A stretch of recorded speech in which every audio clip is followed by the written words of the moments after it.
Duraan dursee baga karaa sagantaatii yaa dhuftan jee warri sagantaatii hordoftan baga nagaan dhuftaniin ja'a. Itti aansee wanneen irraa waa'ee fayyaatirraa isinii qooduu barbaadu jireenya keenya maaltu balleessuu danda'an isa jedhamu. Wanni jireenya keenya balleessuu danda'u takka egocentrism ka jedhamu takka lamada hiriyaan jireenya keenya balleessuu dandeessi.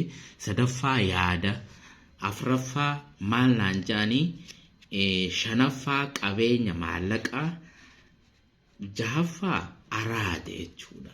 Isaan kana jechuudha wanni jireenya keenya nu jalaa balleessuu danda'a. Kanaaf jecha akkam ta'uu qabna maaltu mala kan jedhuudhaaf tokko tokkoon isin ibsuu barbaada jechuudha.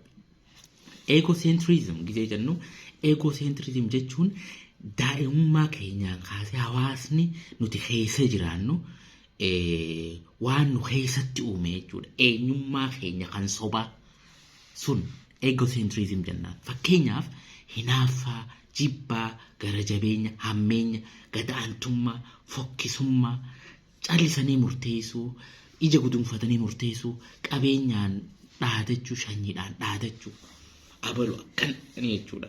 Kun cuftinu waan naannawa keenyarraa naannoonni keenya nu boocu jechuudha. Kun yeroo takka takka kanumatti teenyee gisee yaannu dhiiroo an akkamittiin akkanatti gara jabaa ta'e maaliif nama akkasii qabaadde maalumaatu nama akkanaa na godhe jennee ifiin jechuu dandeenya. Garuu ati nama akkasii taate hin uumamne. Bakka ati guddatteetti amala akkasii si keessa ka'e. Bootaa ati itti guddatteetu amala akkasiitiin si booce. Daa'imummaa keetirraa kaasee kan si keessa kuufame jechuudha. Ifirraa hambisi. Ati nama bareedaa, nama gaarii, nama gara laafeessa, nama kabaju, nama hubatu, nama yaadu, nama jaalatamaa, kabajamaa kana nama mul'ata qabu jechuudha.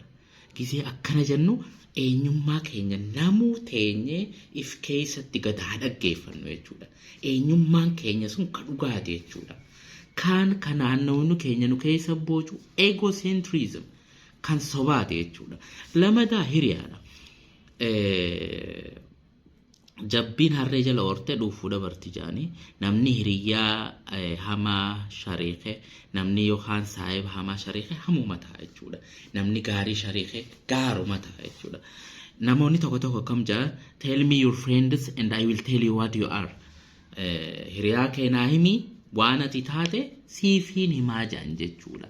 Maali namni firii hiriyaati ta'a jechuudha. Saniif jecha maraafuu hiriyaa keenya maal godhuu qabna? Filachuu qabna jechuudha. Sadaffaa yaada thinking. Yoomillee taanaan hedduu yaaduu hin qabnu. Fakkeenyaaf qarshii tana qarshii olitti to'achuudhaaf yaadi malee yaada keessa qarshii wajjin yookaan maallaqa wajjin wal qixa godhin jechuudha. Maaliif yoo qarshiin tun nurratti qaama keenya irratti qabeenya keenya kun onnee teenya irratti mana jaarrate jireenya keenya irratti dhiibbaa fide jechuudha. Yaada tasgabbii qabu yaaduu qabna jechuudha. Horii qabaanneef jecha yaada keessaa bahuu hin danda'an.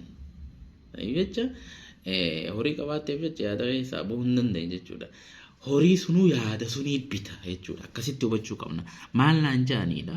Katti aanu sadaffaa maal naan jaan jechuun what they can say about me maal naan jaan. Namni maal namoota ni jaalatta, onnee keetirraa kabaja waa hunda gootaaf. Garuu namni sun maal naa godheettee hin yaaddaan jechuudha. Ati toltu yaaddu, hamtu yaaddu, gaarii yaaddu waan namni si hamachuu isaan oolu, si duubatti haasa'uun oolu tola namarraa hin eegin jechuudha. Garuu akka keetitti dhiphachuun qabdu waan gaarii yaada gaarii namaaf hojjechuu qabda jechuudha. Kattiaanu qabeenya maallaqaati. Qabeenyi maallaqaa gammachuu bituu hin danda'u. Beekuu qabna. Qabeenyi maallaqaa gammachuu bituu hin danda'u. Saniifuu qabeenya maallaqaa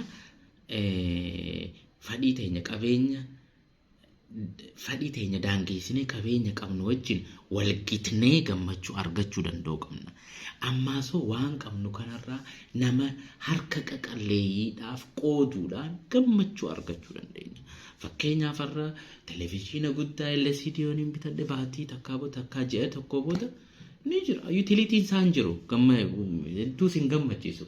Yoo har'a moobaayilii bareedduu bitatte ji'a tokko booda moobaayilii birooti qalbiin si hawwite jechuudha. Saniif jecha qabeenyi maallaqaa sammuu namaa jijjiiruu danda'a. Saniif jecha maal godhuu qabna? Daangaa itti gochuu qabna jechuudha. Daangaa itti godhuu qabna jechuudha. Kan baay'eerraa araada yookaan addikshiin kan jedhamu yookaan haraaraa kan jennu jechuudha. Jireenya keenya keessatti hinaaffaa araada badaaf keessaa balleessuu qabna. Fakkeenyaaf hinaaffaa, jibbaa, kijiba, machaa'uu, tamboo dhuguu, farshoo dhuguu.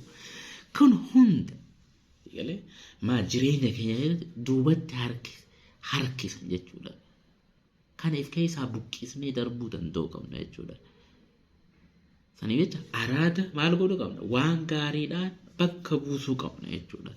Yoo kana eegganne jireenya keenya waan nu balleessuuf malurraa of eeguu dandeenya jechuudha.